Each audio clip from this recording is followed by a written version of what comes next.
Hi everyone, welcome back to the channel.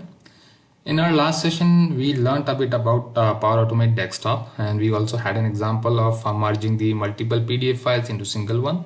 So in today's session, we are going to take another example of web automation where we would be actually launching one site and extracting the trending deals out of it. So for that, I'll be using Action Web Automation. So this site we are actually going to work with, and I'll be launching this site, and because these are the trending today's deal, so all these should be extracted and saved in one of my Excel.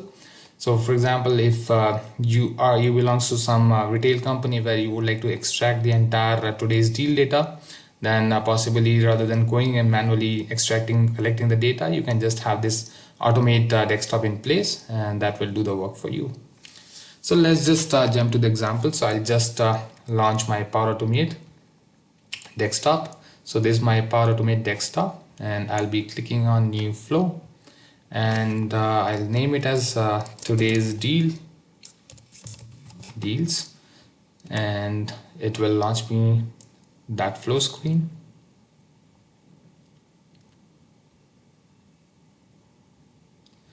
So in last session, I told you like we can have a couple of tools, the desktop recorder and web recorder. So we can also use this web recorder for recording all the steps.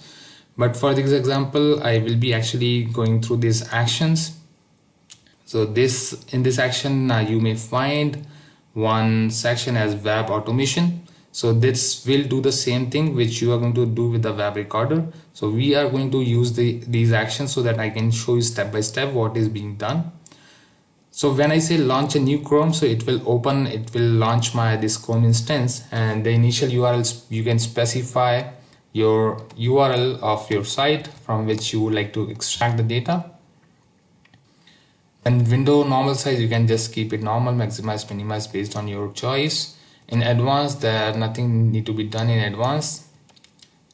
And in variable, you can see it will actually create one variable, that is browser, and in subsequent step we are going to use this variable to tie up our other action to this.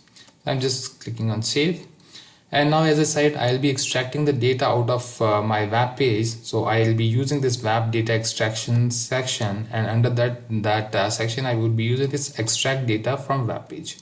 I'm just dropping that. It will pop up me this window where if you are having multiple variables, then you can map your variable over here, but as in our flow we only have this single variable, that is browser, so it already mapped that to this tab. And if you just go back to your screen, you will find that it has launched one pop-up, that is live have web helper extract data. So you can see, like, if I'm hovering on this div element, so it's giving me this whatever HTML element that it belongs to. So we'll be extracting the data out of these trending deals. So let me just drag this a bit so that we can see what we are actually extracting.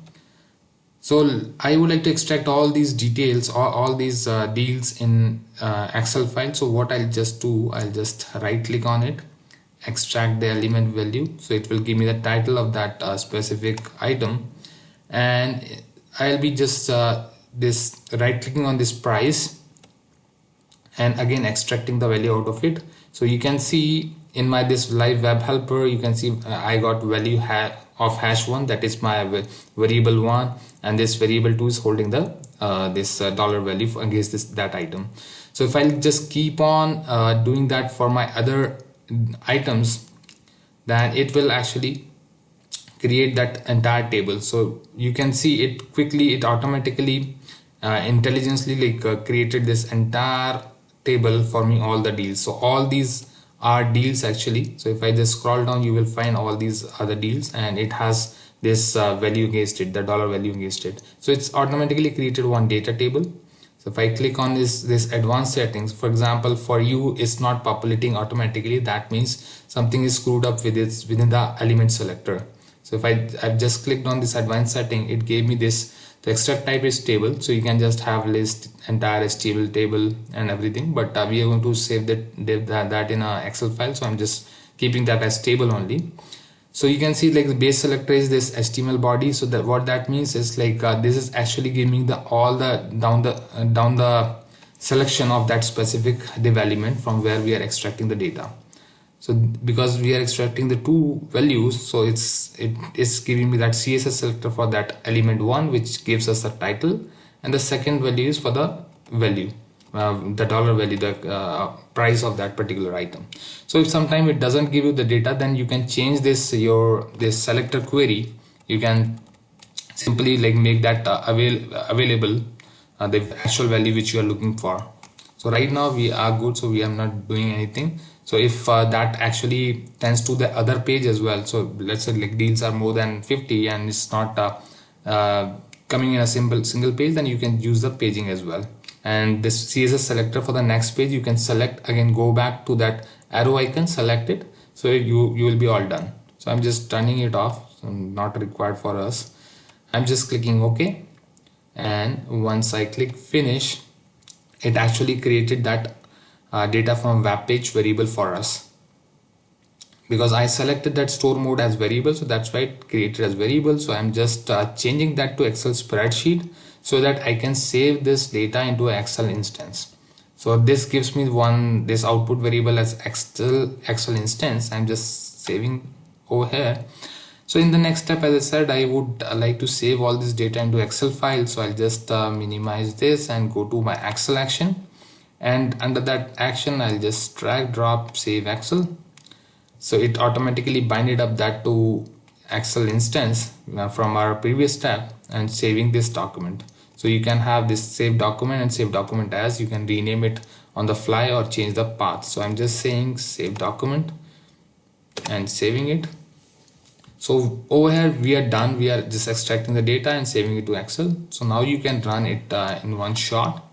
So I'm just clicking on this arrow icon. So it actually popped up this deals window, and it must have started extracting the data, and soon we'll be seeing one Excel file. So yep, so this Excel file got generated out of it, and I can see the top this first row is of title item name, and the second row contains the actual price of that item. So this is how you can extract the data from any web page, and based on your requirement you can tweak, and as well as you can additionally use other actions to for your flow. For example, like sending out the email after extracting this Excel file. So you can have that in very well in place in this Power Automate desktop. So that's it for today's example. So I hope it must be useful for you. So if you like my video, please drop your like and do also comment. Thank you.